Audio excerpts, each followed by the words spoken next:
ખ્રિસ્તના નામમાં 40 દિવસની લેન્ટની સભાઓમાં આપનું સ્વાગત કરું છું। 40 દિવસ અલગ અલગ પ્રભુના સેવકો ઈશ્વરના વચન આપી રહ્યા છે, તે માટે ઈશ્વર પિતાનો આભાર માનું છું। આજના આપણા વક્તા રેવ વિનફ્રેડ અમીન સાહેબ છે। તેઓ દક્ષિણ ગુજરાતના પીપલવાડા CNI ચર્ચના પાળક તરીકે હાલ સેવા આપી રહ્યા છે। તેઓ છેલ્લા 23 યર્સથી ગુજરાતની અલગ અલગ મંડળીઓમાં પાળક તરીકે સેવા આપી ચૂક્યા છે। તેમણે આણંદ CNI ચર્ચમાં પણ પાળક તરીકે સેવા બજાવી હતી।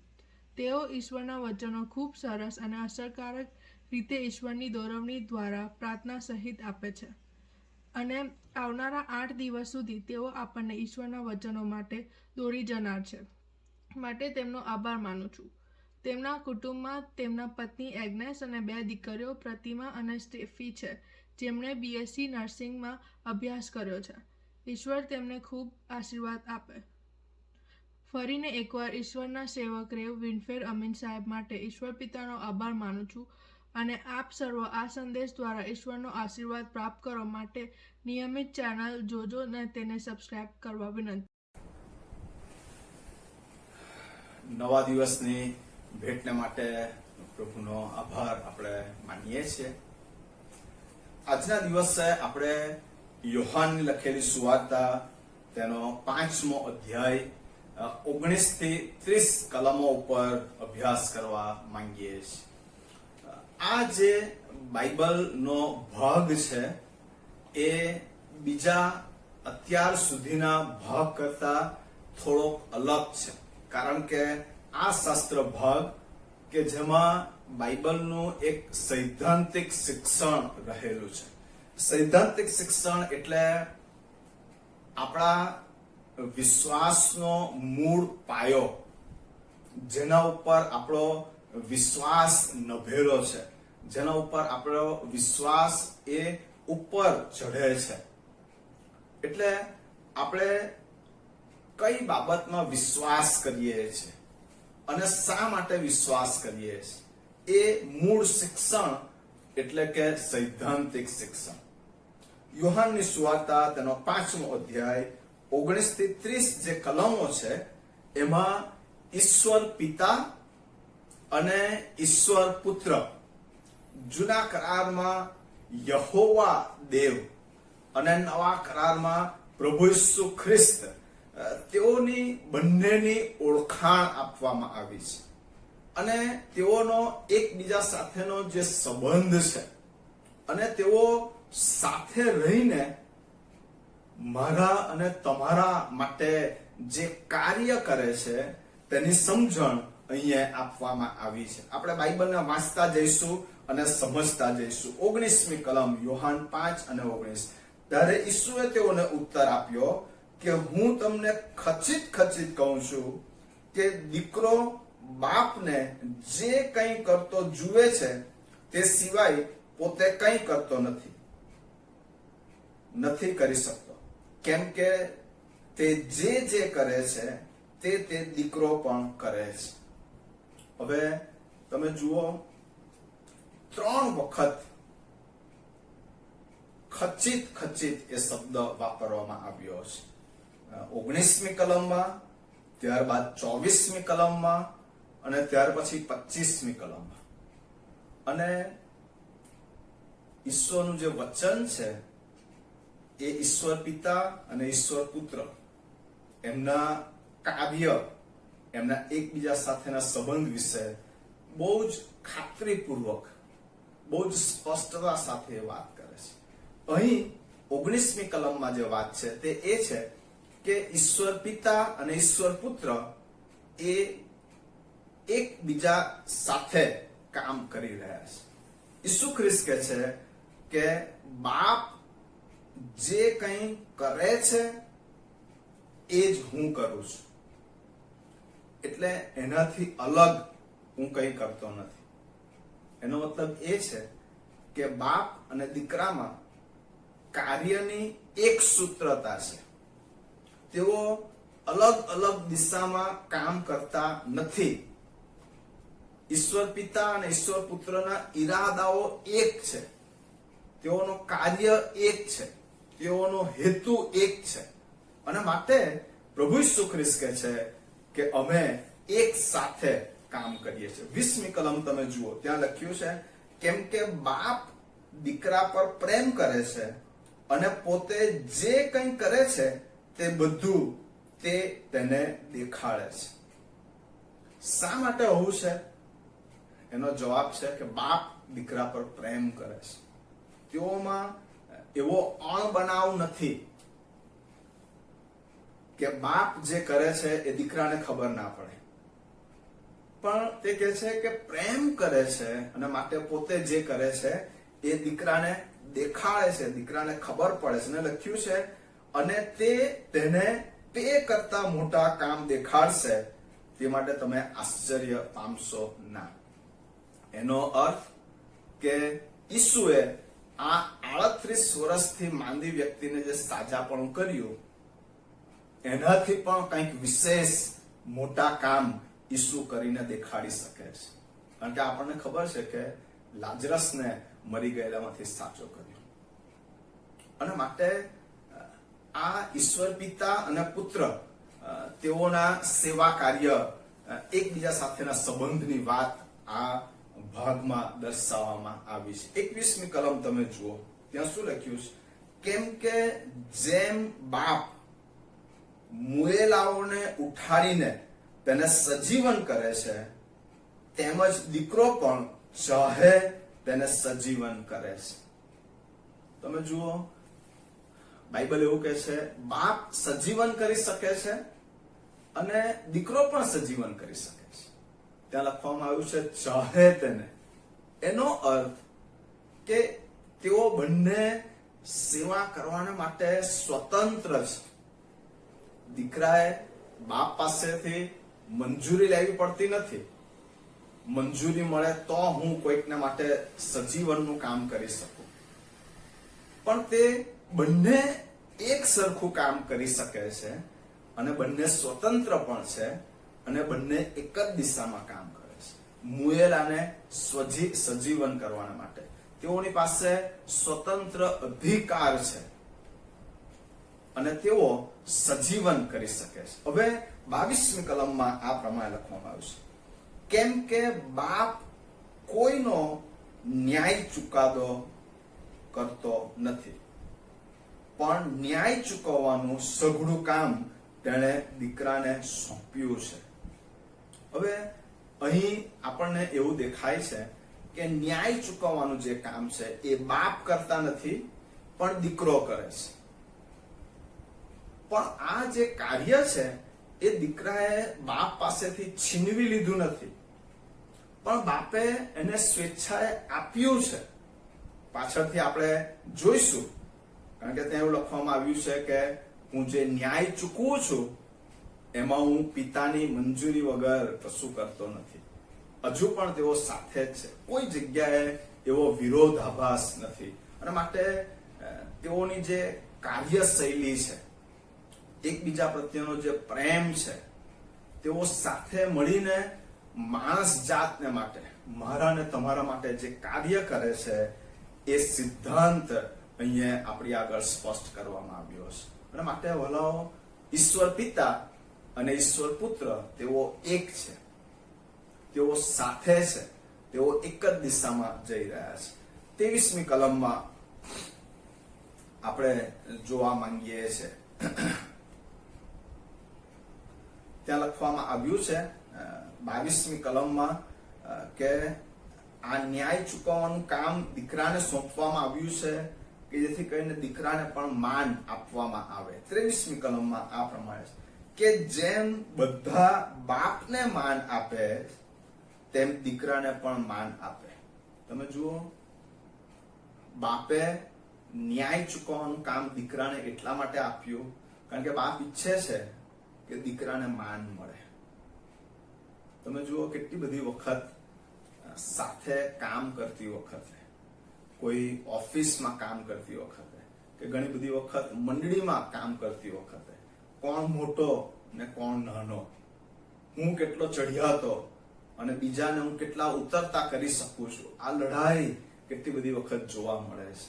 સાથે મળીને દેવના કામને પૂરું કરવું એ આ યોહાનની સુવાર્તા 5મો અધ્યાય 19 થી 30 કલમ આપણને શીખવી રહી છે. બાપે ન્યાય ચૂકવવાનું કામ દીકરાને સોંપ્યું છે, એટલા માટે કે લોકો દીકરાને માન આપે. બાપ ઈચ્છે છે કે દીકરાને માન મળે. બાપ એવું નથી ઈચ્છતા કે હું મોટો અને માન મને મળવું જોઈએ. અને માટે ઈશ્વરનો આપણે આભાર માનીએ છીએ કે આવા ઈશ્વર મને અને તમને મળ્યા છે. 23મી કલમ જે આપણે વાંચી રહ્યા છે, જેમ બધા બાપને માન આપે છે તેમ દીકરાને પણ માન આપે. દીકરાને જે માન નથી આપતો તે તેના મોકલનાર બાપને પણ માન નથી આપતો. હવે અહીંયા દીકરો જે ન્યાય ચૂકવે છે, આપણે જ્યારે દીકરાને માન આપીએ છીએ એનો અર્થ એ થાય છે કે આપણે બાપને પણ માન આપીએ છીએ. જો આપણે દીકરાનો ન્યાય ચુકાદો સ્વીકારીએ છીએ તેનો અર્થ એ થાય છે કે આપણે બાપને પણ સ્વીકારીએ છીએ, કારણ કે તેઓ બંને એક છે. પણ ત્યાં લખવામાં આવ્યું છે કે જો કોઈ દીકરાને સ્વીકારતો નથી તો એ બાપને પણ સ્વીકારતો નથી. 24મી કલમમાં આ પ્રમાણે લખવામાં આવ્યું છે, હું તમને ખચિત કહું છું કે જે મારા વચન સાંભળે છે અને મને મોકલનાર પર વિશ્વાસ કરે છે તેને અનંત જીવન છે. તે અપરાધી નહીં ઠરશે, પણ મરણમાંથી નીકળીને જીવનમાં આવ્યો છે. 3 બાબત છે પ્રભુ ઈસુ ખ્રિસ્ત વિશે. મારા વચન સાંભળે છે. નંબર 2, મને મોકલનાર પર એટલે બાપ પર વિશ્વાસ કરે છે. જેણે મને મોકલ્યો છે એનો સંદેશો એ સાંભળે છે. અને નંબર 3, એનું પરિણામ છે તેને અનંત જીવન છે. અને આ જે સિક્વન્સ છે અથવા તો આ જે એકબીજાની સાથે જોડાયેલું છે, વચન સાંભળવા, જ્યારે મારા વચન સાંભળીને સ્વીકારો છો ત્યારે મને મોકલનાર બાપનો સ્વીકાર કરવો, અને જો તમે આ કાર્ય કર્યું છે તો તમને અનંત જીવન છે. એનો અર્થ શું છે ખબર છે? એનો અર્થ છે કે તમે અપરાધી થતા નથી, તમને ગુનેગાર ગણવામાં આવતા નથી. હવે તમારી પાસેથી પાપનો હિસાબ લેવામાં આવશે નહીં. બાપનો કોપ તમારા ઉપર રહેતો નથી. પણ ત્યાં લખવામાં આવ્યું છે કે તમે મરણમાંથી નીકળીને જીવનમાં આવ્યા છો. આ એક રૂપાંતર થયું છે, એક પરિવર્તન થયું છે. તમે નરકની શિક્ષામાંથી, એ દંડાજ્ઞામાંથી બહાર નીકળી ગયા છો અને તમારી પાસે અનંત જીવન છે. ને વલાઓ, ઈશ્વરે આ કેટલું બધું સરળ બનાવી દીધું છે કે તમે ઈસુની વાણી સાંભળો, એને સ્વીકારો. એને સ્વીકારો છો એટલે તમે બાપને સ્વીકારો છો.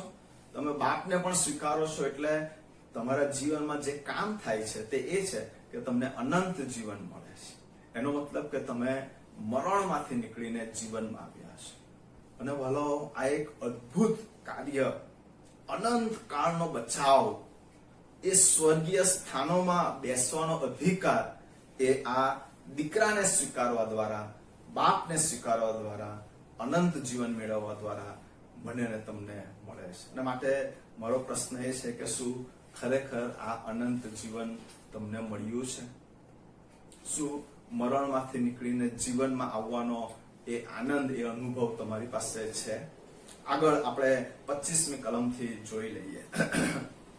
25મી કલમમાં લખ્યું છે, હું તમને ખચિત કહું છું કે એવી વેળા આવે છે અને હમણાં આવી ચૂકી છે કે જ્યારે મુએલાઓ દેવના દીકરાની વાણી સાંભળશે અને સાંભળનાર જીવતા થશે. હવે પ્રભુ ઈસુ ખ્રિસ્ત કહે છે કે દેવની વાણી સાંભળશે અને સાંભળનારા જીવતા થશે. 3 બાબત હું તમને કહેવા માંગુ. સૌથી પહેલું કે આ જે મુએલા દેવની વાણી સાંભળીને જીવતા થશે એટલે મારી ને તમારી વાત છે. એમાં સૌથી પહેલા શારીરિક મરણ આવતું નથી, પણ આત્મિક મરણ આવે છે. એફએસસી તેનો 2 અધ્યાય અને 1 કલમમાં લખવામાં આવ્યું છે કે તમે તમારા પાપોમાં તથા અપરાધોમાં મુએલા હતા. એ પાપોમાં મરેલા આ દેવની વાણી સાંભળીને સજીવન થાય છે, નવું જીવન પ્રાપ્ત કરે છે. નંબર 2 કે 1 થેસ્સલોનિકી 4:16 અંત સમયે એ રણસિંગડું વાગશે, દેવની વાણી લોકો સાંભળશે અને સર્વ મુએલા સજીવન થશે, કબરો ખુલી જશે અને તે સમયે શારીરિક મરી ગયેલાઓ સજીવન થશે.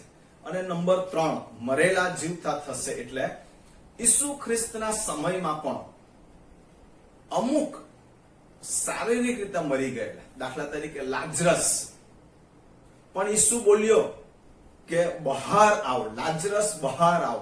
ત્યારે પ્રભુ ઈસુ ખ્રિસ્તની એ વાણી સાંભળીને એ મુએલો જીવતો થયો.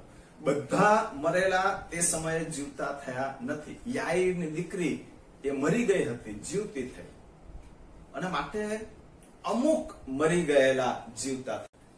યોહાનની સુવાર્તા 5મો અધ્યાય અને 26મી કલમમાં આ પ્રમાણે લખવામાં આવ્યું છે, કેમ કે જેમ બાપને પોતાનો જીવન છે, તેમ દીકરાને પણ પોતાનામાં જીવન રાખવાનું તેણે આપ્યું. તમે જુઓ ફરીને એકવાર બંનેમાં સમાનતા છે કે બાપને પોતાનામાં જીવ છે, જીવન છે, અને દીકરાને પણ તેના પોતાનામાં જીવન છે. તે આ જીવન બીજાને આપી શકે છે, બીજાને મરી ગયેલાઓમાંથી જીવતા કરી શકે છે, કારણ કે તેઓનામાં પોતાનામાં જીવન છે. ઈસુએ સમરૂની સ્ત્રીને કહ્યું કે હું જે પાણી આપું છું તે તેનામાં જીવતા પાણીની નદી થઈને રહેશે, અને આ જે જીવન છે તે તેમનામાં પોતાનામાં છે. અને માટે જ 1 યોહાન 1 અને 4 તેમાં જે વચન લખ્યું છે તે આ છે, તેનામાં જીવન હતું. એનો મતલબ કે ઈસુમાં જીવન હતું, અને માટે બાપમાં પોતાનામાં જીવન છે, ઈસુમાં પણ પોતાનામાં જીવન છે, કે જે જીવન તે બીજાને આપી શકે છે. તમને ખબર છે, આપણી પાસે પૈસા હોય તો આપણે સારી ઘડિયાળ ખરીદી શકીએ છીએ, પણ તમે સમય ખરીદી શકતા નથી. જો તમારી પાસે સમય છે તો એ ઈશ્વરની ભેટ છે, કારણ કે તેમની પાસે છે, તેમની પાસે જીવન છે, અને તે આપવાનો અધિકાર તેમની પાસે છે. આપણી પાસે પૈસા હોય, આપણે સારો ખોરાક ખરીદી શકીએ છીએ, પણ એ ખોરાક જે પાચન થાય છે એ ઈશ્વરની ભેટ છે. તમે પાચન ખરીદી શકતા નથી. તમે પૈસાથી સારો પલંગ ખરીદી શકો છો, ઊંઘ ખરીદી શકતા નથી. તમે પૈસાથી મકાન ખરીદી શકો છો, એક ખ્રિસ્ત કેન્દ્રિત ઘર ખરીદી શકતા નથી, કુટુંબ ખરીદી શકતા નથી. તમે પૈસાથી દવા ખરીદી શકો છો, ડોક્ટરને કદાચ તમે ખરીદી શકો છો, પણ તમે સાજાપણું, તંદુરસ્તી ખરીદી શકતા નથી, કારણ કે એ દેવની પાસે છે, તેનામાં જીવન છે, તેમની પાસે સમય છે, તેમની પાસે તંદુરસ્તી છે, તે આપણને આપે છે. અને માટે આગળ 27મી કલમમાં ન્યાય ચૂકવવાનો અધિકાર પણ તેને આપ્યો, કેમ કે તે માણસનો દીકરો છે. હવે દીકરો ન્યાય ચૂકવે છે, પણ તમે જો આગળ વાંચશો 28મી કલમમાં, તેથી તમે આશ્ચર્ય ન પામો, કેમ કે એવી વેળા આવે છે કે જ્યારે જેઓ કબરમાં છે તેઓ સર્વ તેની વાણી સાંભળશે, અને જેઓએ સારા કામ કર્યા છે તેઓ જીવનનું ઉત્થાન પામવા સારું, અને જેઓએ ભૂંડા કામ કર્યા છે તેઓ દંડનું ઉત્થાન પામવા સારું નીકળી આવશે. પ્રભુ ન્યાય ચૂકવનાર છે. દીકરાને ન્યાય ચૂકવવાનો અધિકાર આપવામાં આવ્યો છે. સર્વ અધિકાર તેને આપવામાં આવ્યો છે. બીજું કે આ જે ન્યાય ચૂકવવાનું કાર્ય છે એ ન્યાય ચૂકવ્યા બાદ પ્રભુનું વચન એવું કહે છે કે લોકો બહાર નીકળી આવશે. આ છેલ્લા સમયની વાત છે. જો સારું જીવન જીવ્યા છે તો જીવનનું ઉત્થાન, જીવનનું ફળ, અને જો ભૂંડા કામ કર્યા છે તો પછી દંડનું ઉત્થાન. ત્યાં લખવામાં આવ્યું છે કે દંડનું ઉત્થાન, શિક્ષાનું ફળ પામવાને માટે બહાર નીકળી આવીશું. અને માટે પ્રભુ ઈસુ ખ્રિસ્ત અને ઈશ્વર પિતા સાથે રહીને મારા ને તમારા માટે કામ કરી રહ્યા છે. મારો પ્રશ્ન એ છે કે શું એ મારા ને તમારા માટે જીવનનું કામ કરી રહ્યા છે? એની વાણી સાંભળવા દ્વારા એક જીવન પામવાનું કામ આપણે કરી રહ્યા છીએ? શું મને ઉઠાડવામાં આવશે તો હું જીવન પામવા માટે ઉત્થાન પામીશ કે પછી દંડ પામવા માટે ઉત્થાન પામીશ? અને છેલ્લી બાબત, 30મી કલમ, હું મારી મેળે કંઈ કરી શકતો નથી. જે પ્રમાણે હું સાંભળું છું તે પ્રમાણે ન્યાય ઠરાવું છું, અને મારો ન્યાય અદલ છે, કેમ કે હું મારી પોતાની ઈચ્છા નહીં પણ જેણે મને મોકલ્યો છે તેની ઈચ્છા પૂરી કરવા ચાહું છું. પ્રભુ ઈસુ ખ્રિસ્ત પોતાની જે ઓળખાણ આપે છે કે અમે બંને સાથે ન્યાય ચૂકવીએ છીએ. આગળ કહેવામાં આવ્યું કે ન્યાય ચૂકવવાનું કામ એ ખ્રિસ્તનું છે. 19મી કલમ, 22મી કલમ જો તમે વાંચો, પણ અહીંયા ઈસુ ખ્રિસ્ત કહે છે કે મને બાપ જે કહે છે એ જ હું કરું છું. અને માટે ભલો જો તમે ખ્રિસ્ત પર વિશ્વાસ કરો છો તો એનો મતલબ એ છે કે તમે બાપ પર પણ વિશ્વાસ કરો છો. જે ખ્રિસ્તનું માને છે એ બાપનું માને છે.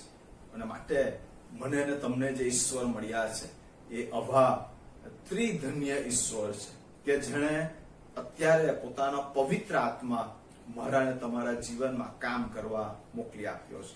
હું એવી આશા રાખું છું કે આ ઈશ્વર પિતા અને ઈશ્વર પુત્ર તેઓનું જે ચારિત્ર્ય છે, મારા અને તમારા માટેનું તેમનું જે કાર્ય છે, તેમનો જે સ્વભાવ છે, એ મને ને તમને તેમના પર વધારે વિશ્વાસ રાખનાર બનાવે. આમેન. પ્રાર્થના કરી લઈએ. પ્રભુ, તમારો આભાર, કારણ કે તમે સાથે કામ કરનાર છો. ઈશ્વર પિતા અને ઈશ્વર પુત્ર તમે એક જ દિશામાં, એક જ હેતુને માટે કામ કરનાર ઈશ્વર છો. તમે એકબીજા પર પ્રેમ રાખનાર ઈશ્વર છો. અને એ ઈશ્વર અમને મળ્યા છે, માટે અમે તમારી સ્તુતિ કરીએ છીએ. ઈસુના નામમાં પ્રાર્થના સાંભળો. આમેન. કદાચ આપની પ્રાર્થના વિનંતી આ વોટ્સઅપ નંબર 9099570667 પર મેસેજ કરવા વિનંતી.